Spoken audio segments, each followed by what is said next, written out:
Want to have your own business but don't want to start from scratch? Franchising might be the answer you're looking for. Welcome to the Level Up with Nick Lopez show, the show that brings you thought leaders in business, franchising, and high-performance personal development. Whether you're a buyer, seller, franchisee, franchisor, or a consultant, find everything you need to know about franchising right here. Own a business without the pain and financial losses that come with creating it. Find the time, freedom, and financial independence you can have through entrepreneurship. Learn how franchising can help you get there. Listen up and get ready for another episode of the Level Up with Nick Lopez show.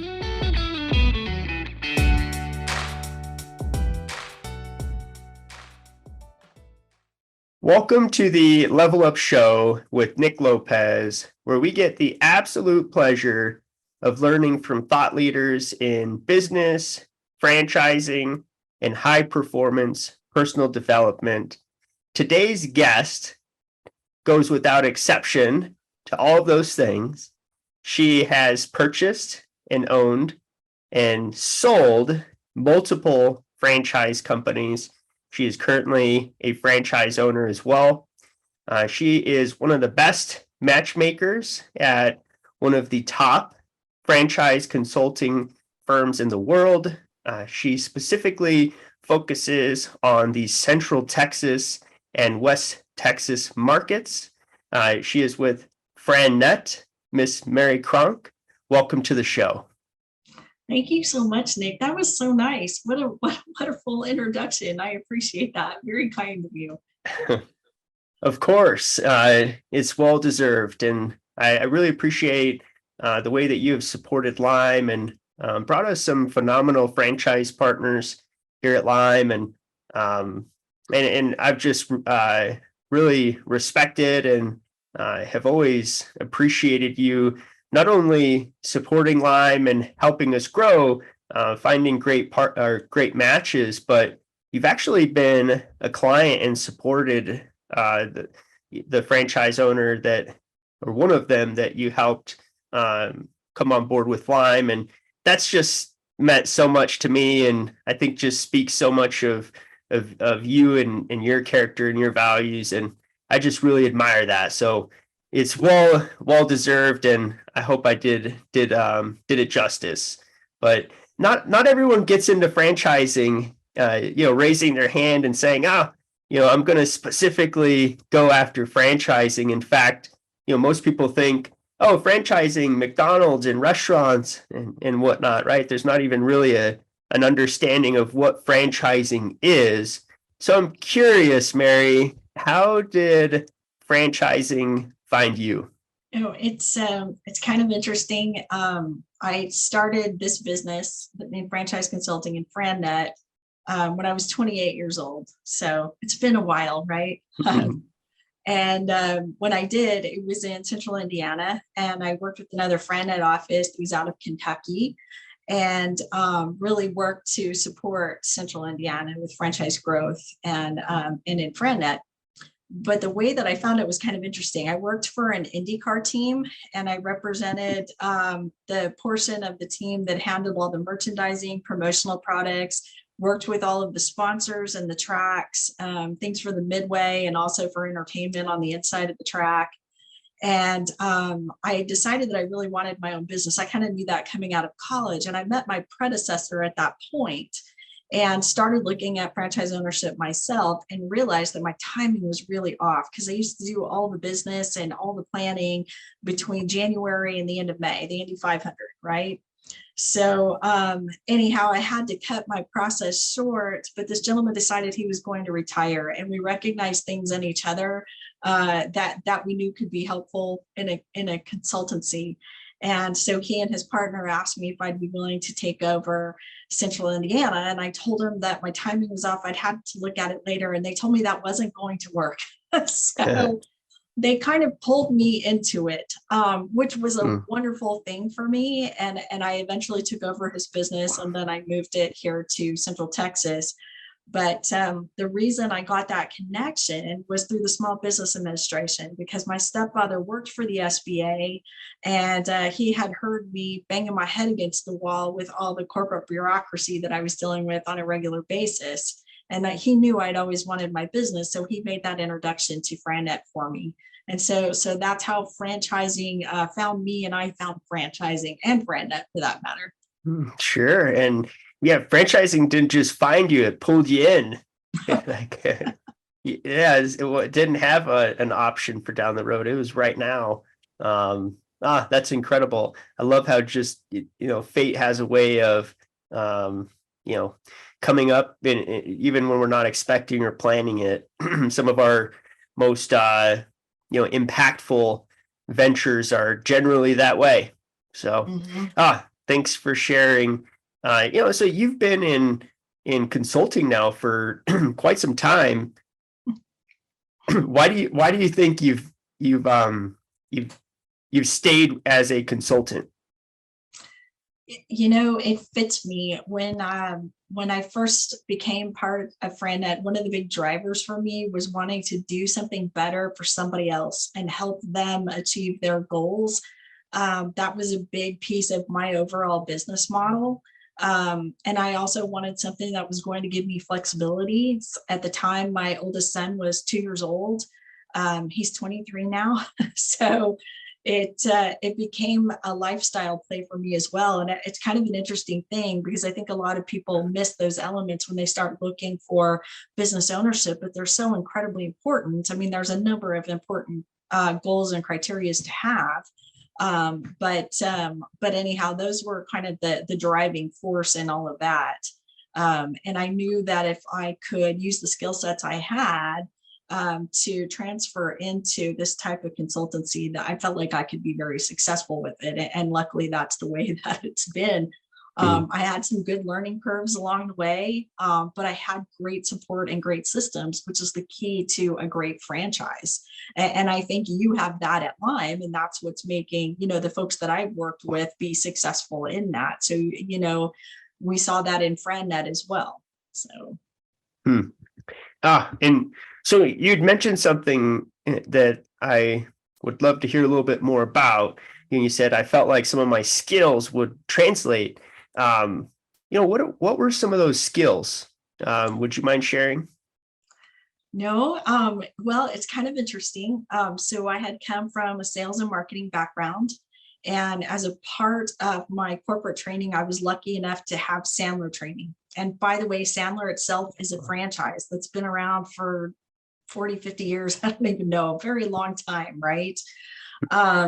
So when I first met with my predecessor, I kind of recognized that he was using some of those methodologies as we talked. And I told him, I said, hey, I know what you're doing. I know what this is. And that was one of the reasons that he and his partner came to me when he was ready to retire, just because I already had those pieces. And I think in franchising, if you're a great implementer, if you are the type of person that can take all the processes and all the systems and all the training is laid out by the franchisor and implement them in your local market, you'll be very successful. That's who really does well and shines in franchising. And I definitely had that personality. I was great at implementation. I'm good on the uptake, great at being trained for the most part. I kick and scream a little bit here and there, but who doesn't, right? So that's kind of how that worked for me. And for those that don't know, including myself, what exactly is Sandler training? So Sandler training is it's a sales training basically, but it's really to kind of help people come to their own conclusions. It's a methodology that allows people to come to realizations on their own. So you're not push selling. We can never push sell franchising. It just doesn't fit everybody. It's about making those right fits. And I think that that Sandler training is very helpful in helping people come to realizations on their own by doing good research and putting those things together. So. Yeah, absolutely. I love that style of sales, right? It's education based. Lime subscribes to a very similar methodology, and we even call it the no close, but we're definitely not transactional in our sales strategy. We're definitely relational, but we take it another step and we get into that educational element as well. So relational, educational, and then really through that relationship, as trust is established, and I think folks can really learn and embrace what you're educating them about more easily, and ultimately make a decision for themselves, one in which they ideally have options and they can choose. And clearly, you as a matchmaker, you're providing options, and it's not a low ticket item. It's a pretty high ticket item, right? Even a low cost franchise, it's not, $100, or, I would even call transactional being a smaller dollar amount than even $100, something that's just going to require minimal thinking, right? It's just very transactional. But you start getting up into a franchise, that's in the big picture, a pretty sizable investment. And it's not just financial, but time and everything else that goes into making that business successful. It has to be education based, right? So I can see why that skill set gave you confidence in it's Sandler training, right? Mhm. Awesome. So FranNet, I know they provide some training A as lot of well. training. Some is an understatement, it sounds like. But so what makes FranNet so successful at the matchmaking process, right? We're clearly talking about the fact that the matchmaking process is a big deal. I mean, you think about, kind of setting the stage here, you think about somebody considering this world of business ownership, right? They have hopes and dreams, aspirations for the American dream, and doing it in the context of owning a business. And franchising provides a method for doing that is less risky. And so, this process of matchmaking is really a great responsibility. And so FranNet is an organization that helps folks find this whole world, or navigate through this whole world of franchising. There's so many different options, and the due diligence process is just critical. And so somebody like yourself, a franchise consultant, ultimately helps somebody navigate that world and get into business ownership through franchising. And so FranNet is definitely one of the top franchise consulting firms in the world. So what do you think it is about FranNet that makes that matchmaking, that is able to make that matchmaking process so successful? There's a couple of things. What we do every day is to drive focus and efficiency and help people get to businesses that can truly fit their goals, their criteria, their strategies, their budgets more quickly, right? So drive that focus and efficiency is a big thing, but we remain very close to our clients, and we remain very close to the franchisors to make sure that there's proper information flowing both directions, right? A good franchisor is going to choose their franchisees. They are going to want to make sure that they have the same success criteria as people that are doing well in their business. And prospective franchisees want a great franchisor, and they want an opportunity to make good money. So being able to marry these things together and really understanding that chemistry, I think, is what makes FranNet very successful. And those are the things that we are complimented on the most by our clients and by our national partners, of which we have many, like the Small Business Administration and SCORE and the Small Business Development Centers. So I think that they appreciate that we do those things. And like you, Nick, we educate up front. We help people get to their own decisions on whether or not this is even a path worth taking from the beginning. We also do not throw things up against the wall to see if they stick, right? The goal, again, is to make sure that someone is really finding concepts that can really be aligned what it is that they're trying to achieve, and that they understand how those things work and play, because it's not always about the industry, right? I don't get many people that wake up in the morning and say, I've always wanted to own a painting business, right? It's more of, how that business works and operates, the relationship with the customers, what that's going to be like, the ability to have those proper estimates, the ability to manage the operations, hire the subcontractors, handling the logistics of the business. Those are skill sets that we would look for someone who would want to own a line painting, right? Not everybody has those skill sets. Some other people have different skill sets that are better aligned to other things, but they may be pleasantly surprised to find that there are franchises out there that are the vehicle that can get them to where they want to be. Because if the overall goals for passion are about time, money, and freedom, having the right franchise gives you those things despite what that industry is. Yeah, that's so true. No one says, oh, I'm going to own a painting franchise and that's going to provide me all of those things that you just mentioned.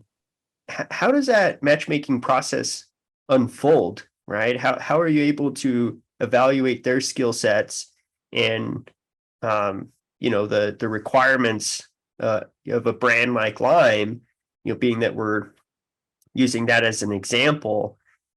I feel like that isn't necessarily, high level. I feel like you really need to uncover some things. How do you go about that? That's a great question. So that's also a two-way street. So from a Lime perspective, and spending time with you and spending time with Rep'em and understanding who the proper candidate is for you, and really getting clear understanding of how your business works and operates is incredibly important in order to help you all find the right franchisee. On the prospective franchisee side, we start with an entrepreneurial profile. We like to look very closely at someone's values and their attributes and how that correlates with motives for getting into different types of businesses. We like to look at their leadership style, their management ability, their sales ability. We want to understand financially that it's going to work for them. And all of those things are included in that profile. And once I have that profile in my hand, then I begin to prepare and thinking through what the possibilities could be, knowing what I know about the franchisors. And then I sit down with them one-on-one and we build out a detailed business model. I want to understand what they did in their previous career. What were the elements of that they really liked that they'd want to repeat again in a new business? And same going, maybe things they would want to avoid. And then we talk about their lifestyle goals. What should this business allow them to be or have or do? We talk about what they're hoping for in terms of earnings once the business is established. Now, granted, I cannot make earnings claims and a lot of franchisors cannot make earnings claims. And even though the ones that do, they still have to be validated, still I can understand that as a criteria, right? But we also want to understand how they want to grow the business, what they're looking for in the future. Should we be looking for exit strategy? We look at criteria like how it should go to market and who the customers are going to be. And we look at employees and types and numbers, even structure and maturity of franchise systems in terms of their evolution and where that person's going to be comfortable with it.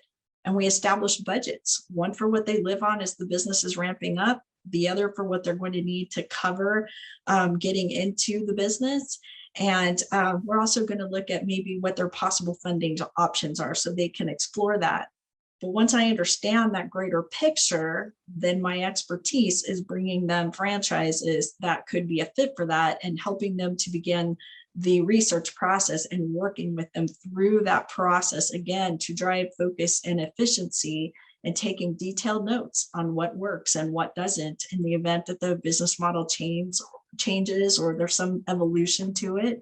We have a more efficient path to take to get to something else based on the feedback. So we're working together closely all along the way. And then, as of course, if I'm able to help someone find a business that fits for them, my services had no cost to them, but the franchisor pays me a fee that's transparent to the person I'm working with. So it's essentially a free service and my help doesn't inflate their cost of entry. So it's not for everyone, but it's for people who really appreciate getting down to business, like getting down to the focus and efficiency piece of it. Yeah, pun intended, right? Getting down to business there. And it's not for everybody, as you said. I would assume probably more people it's not for than it is, right? I mean, what do you think the percentage of folks that ultimately don't move forward with a franchise? Where do you feel like that percentage is at? That's a tough question. I know that out of 100 people that will look at business ownership at all, one actually takes the leap, Wow. so I know that, for a lot of franchisors who help people get to the end of the process, about 70% of them will jump into it.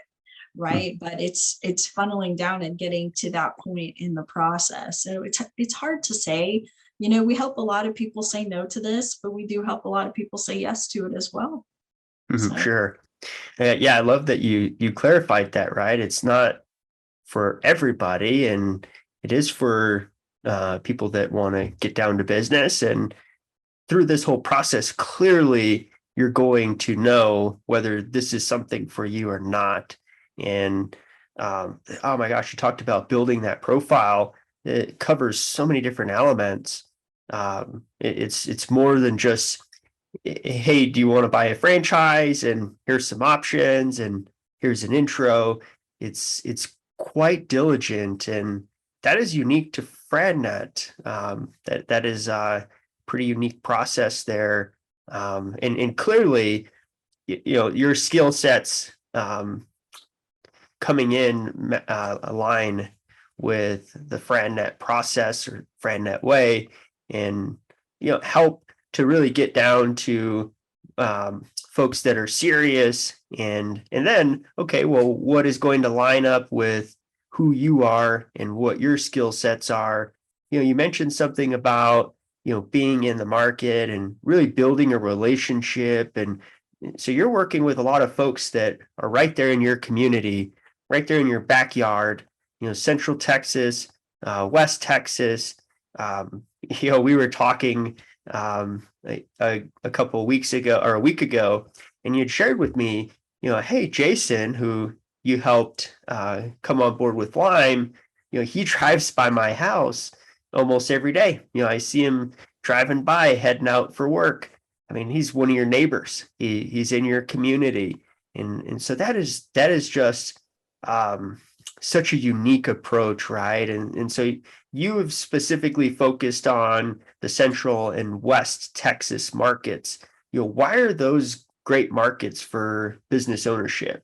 Well, just to clarify, I work with people all over the country and often get referrals all over the country. So not afraid to go outside of Texas, but I will say Texas is such a business friendly state that helps quite a bit. And these are high growth areas that we're in, and that helps quite a bit too. We also have great infrastructure for people wanting to look at business ownership. We have a wonderful SCORE chapter here in Austin. We have a wonderful small business development center in San Antonio. We have people that are very actively wanting to help people grow their existing businesses or invest in new ones. And so that's very cool about this whole area. West Texas as well. People don't realize that El Paso, Texas is actually where I'm from, but that's a big town. It's a very big city. And I don't think people realize that, but there are a lot of people there and a lot of good people that stay in that area as well. So lots of good opportunity in the state here. Yeah, very true. My gosh, so FranNet was so regionally focused, but is recently become nationally focused. I can see that, regional focus with, Zoom and so many ways to communicate virtually, really taking that neighborly approach, that those systems and that philosophy, can really scale nationally. I think that FranNet way is clearly just such an impactful process. just as a franchisor myself, working with many different franchise consulting firms, I know when we get somebody from FranNet, this is somebody that has gone through a very diligent process, and that individual is ready to get down to business. And it's just a totally different individual that is coming and looking at Lime. So yeah, I am a total advocate of FranNet, and it's really been an honor to be a partner of FranNet. In fact, initially, when I had inquired to join FranNet, this was, early on, and was inquiring and was actually told, hey, not right now is not a good time. You're not quite ready. So I also know that FranNet is looking to partner with, great brands that have all the right elements. So it's not just about great consultants and a great process, but it's also, about great franchise brands as well. So, there are some fundamental elements of going through this, what is known in the industry as this discovery process, right? You're somebody looking into a franchise. What are some of those tips? What are some of those fundamental elements that a candidate needs to take when they're going through that process of exploring business ownership with a franchise company? One of my associates here in Austin, a gentleman named Kyle DeHaas, put it best. He said, our franchisee prospects should be able to display basic executive function. And what he meant by that is they should recognize that they are investing in a franchise because they are investing in the processes that the franchisor has already created in order for them to be successful in the market, and they conduct their due diligence process the same way. And as hard as they're looking at the franchisor is also looking very closely at them. So they need to bring their A game. They need to make sure that they show up on time for their meetings and their calls, and they've done their homework, and that they're showing the franchisor that the way that they're participating in the due diligence process will be the way that they participate as an owner. And you brought up Jason. Jason's a great example of that. Jason did tremendous due diligence to make his choice to get into Lime. And he was very methodical and followed along all along the way. So I think that's one thing to consider. I think another tip would be, and I think you were even may have a question for me in relation to this, but I think you've got to recognize that it's scary getting into business, and you kind of have to see that as a part of it and jump into that and just recognize it, right? And get as many facts together as you can to be able to make a good decision, but recognize there's always going to be a leap of faith. And what's left is that person's belief in themselves that they can do what needs to be done to make that business hum. So I think those are big things that people should know. And I also think that people should think very hard about not mistaking what the business is for the main decision criteria for getting in, because that can be problematic in a number of ways, because it takes the skill sets out completely. Owning the hamburger franchise because you love to eat the hamburgers isn't always the best reason to own a hamburger franchise. When you've got elements of shrinkage, spoilage, HR, with hourly employees, all of those things need to be considered. Another thing I guess I would give as a tip is don't think you need to have industry experience. Someone shouldn't think they need industry experience to get into a specific industry. Again, it's about leveraging the skill sets they have that may apply to a number of industries that can allow great growth for them.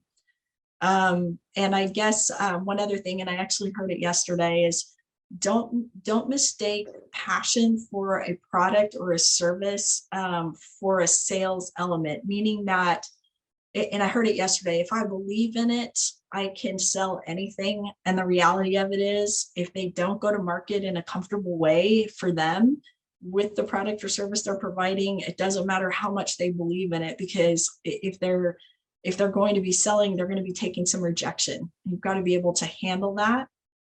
So I think those are really big things to consider.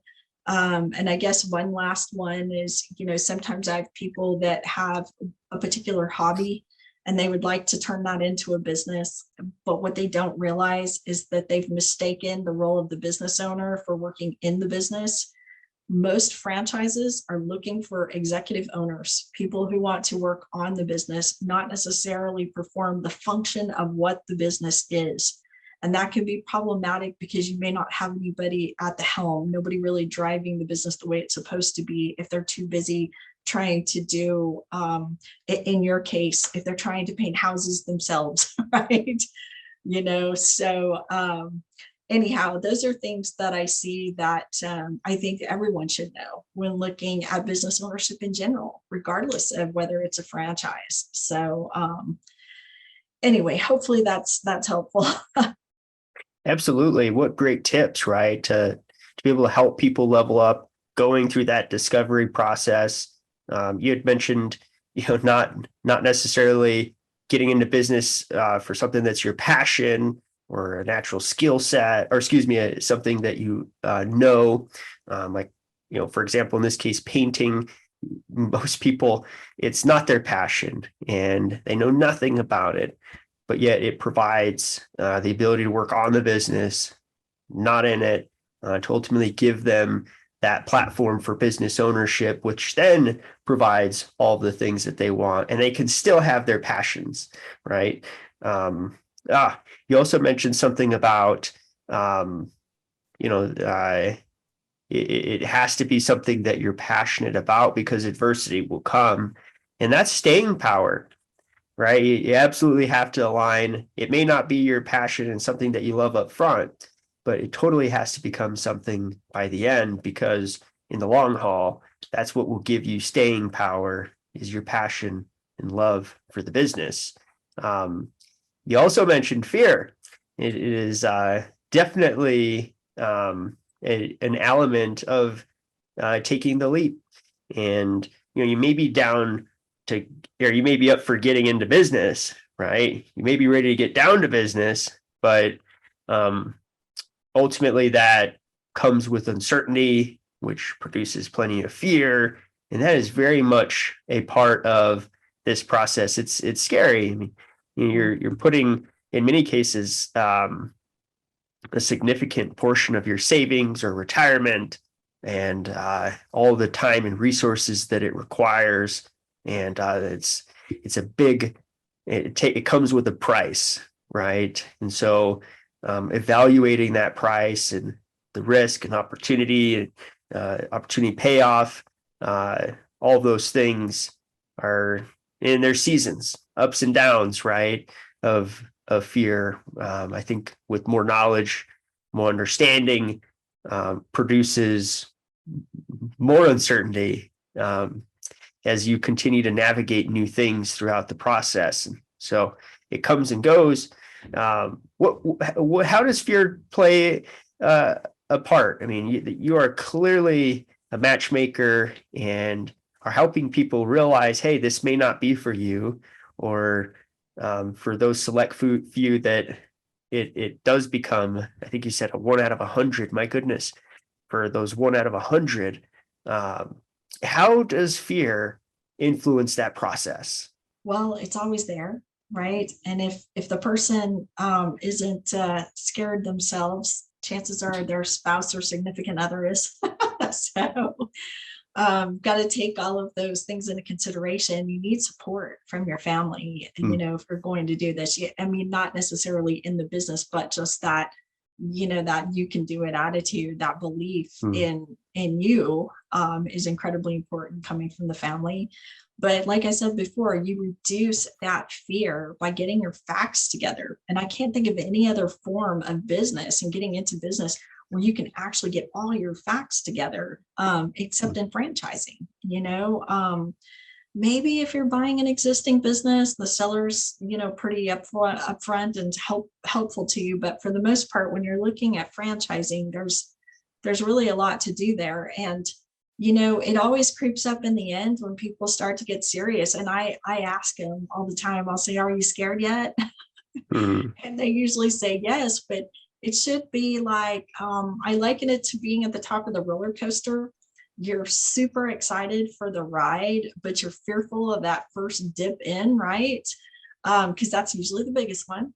So just recognizing that that's coming and recognizing that, that you've done your due diligence, assuming the person has, that they've done all the proper due diligence, they've taken as much of the risk out of it as possible.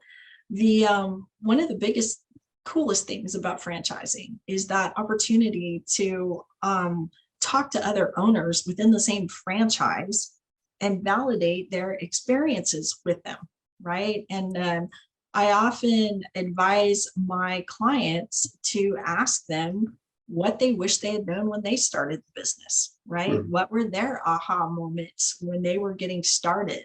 What do they wish they had researched more? Those sorts of questions that are very open-ended. Would they choose the business again? Those things can be very telling and very helpful in reducing that fear because other people have taken that leap. They're not alone in getting into a franchise. They've got the support of the franchisor, but even kind of cool is that family element of being part of the other franchisees who have also done what they're considering doing. So My gosh, fear, it clearly plays a factor. And similarly, there are motivators. And I'm sure you've come across many different scenarios of motivations, right? Everybody is wired differently, has a different why. Um, what are some of those motivators that you see throughout this process? oh gosh, you know, I have a client who recently said to me that he'd hit the ceiling in his job. He would never be able to be a partner in the company. And therefore, he really wanted to own something for himself. Some people do it for pure control over decision making process. Some people do it for fulfillment or Mhm. time flexibility. Here in the Austin area, we have a lot of high tech industry with computers and software and information technology, all kinds of things. The what's interesting to me is a lot of these people, by the time I'm talking to them, felt like they've missed time with their family, with their children, because they were taking calls at all hours of the night and day or having to travel a whole lot. And that's not very fun for them. And I think a lot of people realize that when you work for somebody else, you're helping them better their company. So I think people are coming to that conclusion that they want to do something for themselves, and they may have a myriad of reasons for doing it, but the overarching reason is it's for them. They Mhm. get to control it, decide what they're going to do with it, and it allows them to have more freedom for the things that they want to do. And financially, if someone does well in building this business, it's not just about taking income out of it year after year. It's about creating equity in it. And that's interesting because it's the most overlooked assessment factor when people look at getting into business. But it's important because it's the selling worth of the business on the open market, right? So it allows them to have a saleable asset. So as one of my clients put it the other day, if he wants to have his big liquidity event, he can, and he can get into other businesses as a part of it. I've had clients in the past that have gotten into one franchise and gotten into a different one in a different industry with the goal of diversification of their assets too. And so that's really a cool thing to do also. Mm. How often is not wanting regret a motivator?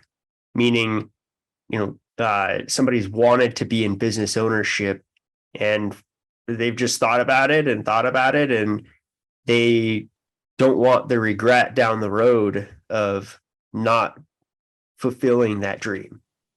I don't think regret is enough of a motivator. I think that that does come into play for some people. Um, I think more it's about they're trying to get away from a situation that they're in where they're unhappy or they're going the other direction completely. And it's all about the gain piece of it for them. Um, but I don't often, I guess it does come into play, but it's not a main decision criteria for getting into business for most people. I talk to people all the time that kick the tires of different businesses and different franchises for maybe a fear of regret, but at the end of the day, they're just way more comfortable in their jobs and just doing that. So, Okay. Yeah, that makes sense.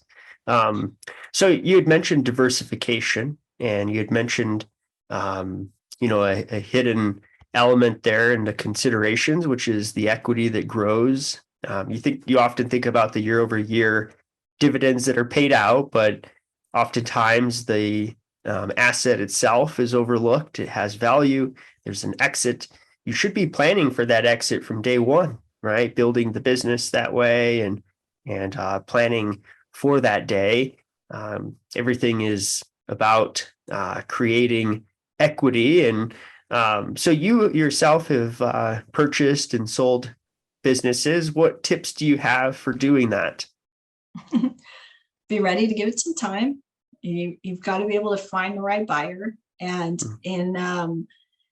you know, in the franchising world, the franchisor has to bless that buyer coming in. So you can expect that they're going to have to perform their due diligence and show that they, have what it takes to be able to be a part of the franchise. So I would be very cognizant of that. I would also be thinking that your business is going to have the most value once you've established it for a couple of years. Getting into any business, being in it 6 months and maybe getting it to cash flow break even or so, and trying to sell at that point isn't very advantageous, So I always recommend to my clients when they're getting into business, be ready to have it for a while, make it home. And then if the goal is to sell it, get it ready for sale, I also recommend when people are looking at selling franchises, as I have, letting the franchisor know that that's your intent so they can help you, as a part of the process of finding that right candidate. So, Yeah, you said it's not going to happen overnight, right? And being in the business over the long haul ultimately creates a sellable business. There are year over year performance and P&Ls. It's a real business. There are folks that are employed by the business and a whole track record of clients and brand reputation, dividends that have been paid out. What are some tips for staying in business ownership over the long haul?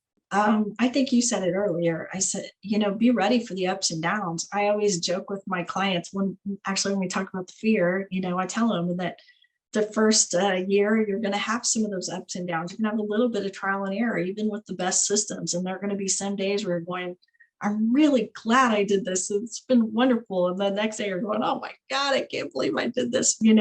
That's a normal part of it. But over time, it tends to even out. And, go into it thinking that you're going to get through that and that you're going to build that business up. A lot of it is attitude and strategy. And if they're working with a good franchisor, the franchisor is always going to help them with the strategy for growth, despite whatever the economic conditions are. So, that's a really important piece. Recognize that, if you have a business with a lot of employees, you're going to be hiring regularly. Just know that it's a normal part of the business and find out how the franchisor is going to help you with being able to hire the right people, what the training is and guidance they're going to give you.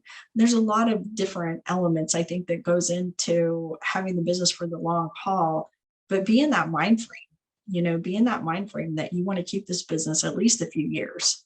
I think that's incredibly important. I hope that answers your question. I'm not sure I exactly hit the tips there, but Absolutely. That you'd mentioned the first year, right? There's ups and downs. I always say, staying power in order to to be in the business in the long haul, you need to get through year one. And year one, it has growing pains. And I always say, between month 6 and 12, you're going to wake up one day and you're going to say, oh, I have to do this today. Your shoulders are going to go down and you're going to say another day, but that's a good day. You're going to be frustrated in that moment. But it's a good day because that means that you have mastered the basics.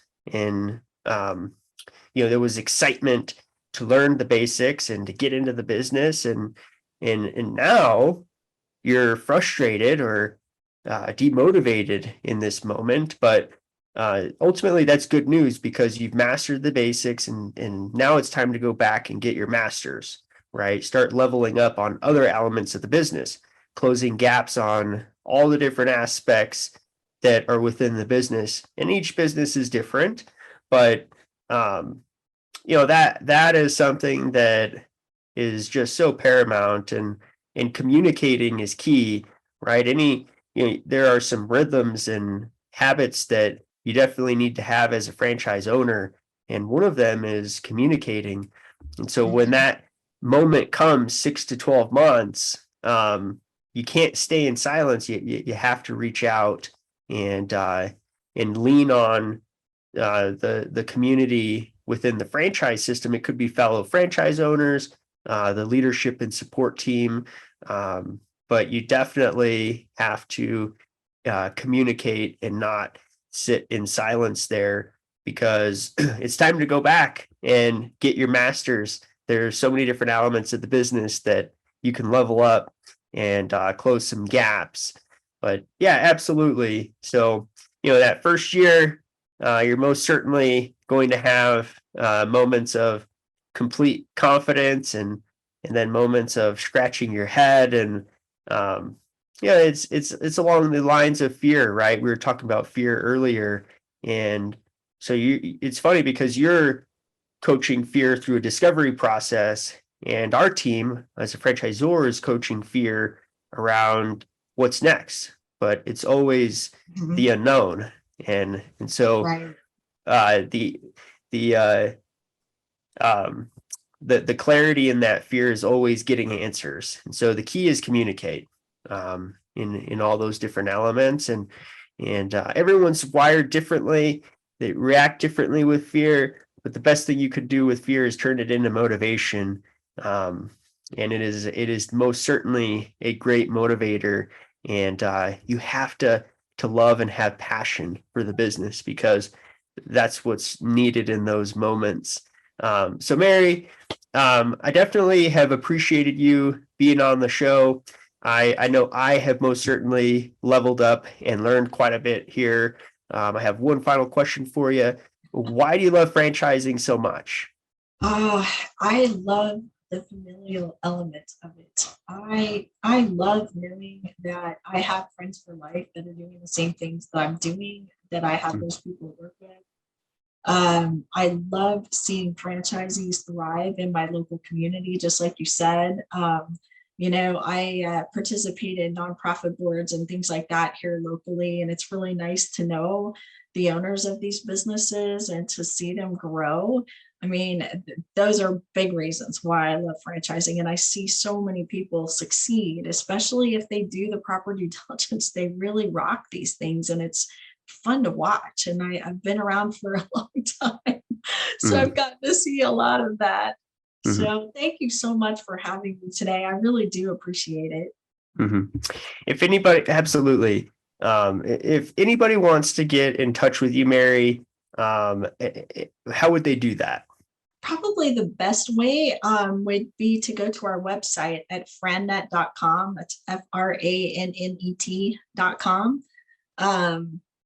If you'd like to reach out to me directly, you can go to our consultant page and look me up. So I'd be glad to help you with your franchise search and have some fun with that. Well, again, Merri, thank you so much for getting on the show.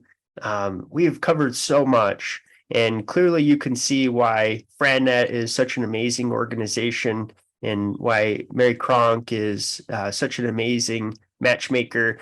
As a founder, CEO of a franchise company and a partner of FranNet and Merri, I can firsthand tell you that whether you're a franchise owner or you're somebody looking to become a franchise owner, or you're a franchisor looking to grow your national footprint, this is an amazing, these are amazing folks to partner with.